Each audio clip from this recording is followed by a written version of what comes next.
Preparing a Christmas feast for the family is no small undertaking, and it can also be fraught with danger. Knowing what to prepare, how to cook it, how to deal with leftovers, and even what to let our furry friends have a go at under the table isn't always straightforward.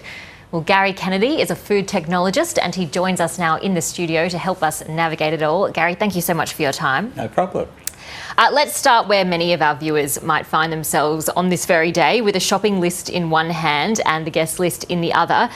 What questions should they be asking themselves and others when deciding what to make? Well, the first thing they should be asking is, anyone got a food allergy?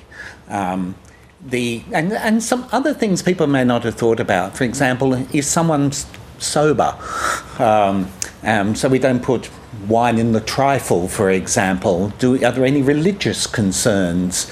Is anyone vegan or vegetarian? But I suppose most importantly, from a food safety perspective, is anyone pregnant?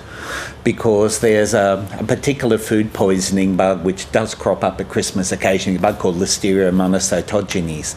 And pregnant women really should not be eating things like salads and smoked salmon and ham, because there's a bug that could grow on them that could have problems with the unborn baby.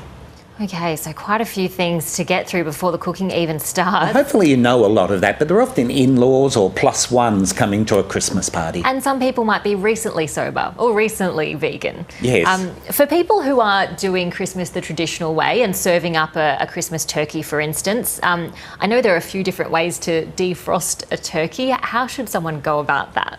Definitely do not defrost it by running it in the sink underwater, which is an internet thing at the moment. Definitely do not that, because when the water hits it, all they do is spray the water around your kitchen. So you're spraying all of the possible food poisoning bugs from the turkey or chicken all around your kitchen, cross-contaminating everything. You're better off to let it thaw in the fridge or buy it pre-chilled. You can buy chilled versions of those these days.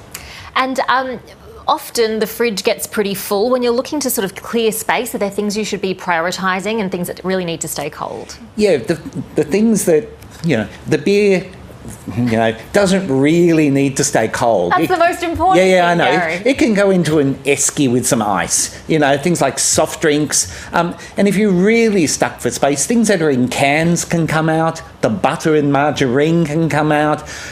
If it's only for the day, tomato sauce and barbecue sauce, bread, a lot of the stuff we keep in the fridge just because it's a convenient spot to store stuff can come out to make room for the stuff that really does need to be kept cold. And what about when your cousin's cute little greyhound comes up to you under the table and wants a nibble? Are there things we should be avoiding giving dogs and pets? Well, the first thing is chocolates. A disaster for dogs. So any form of chocolate, including things like chopstick cookies or, things like that are a problem. But dogs also aren't good with the alliums, so onion and garlic are not good for them. And definitely the other thing with dogs and cats is don't give them the leftovers from yesterday that sat out all day.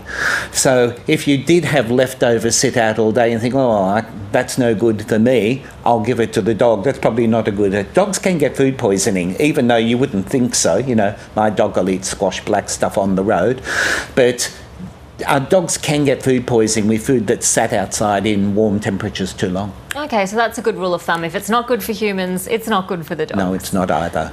We have to leave it there, Gary Kennedy, but thank you so much for your time. Really interesting and I'm sure very useful information for lots of our viewers today. Thank you.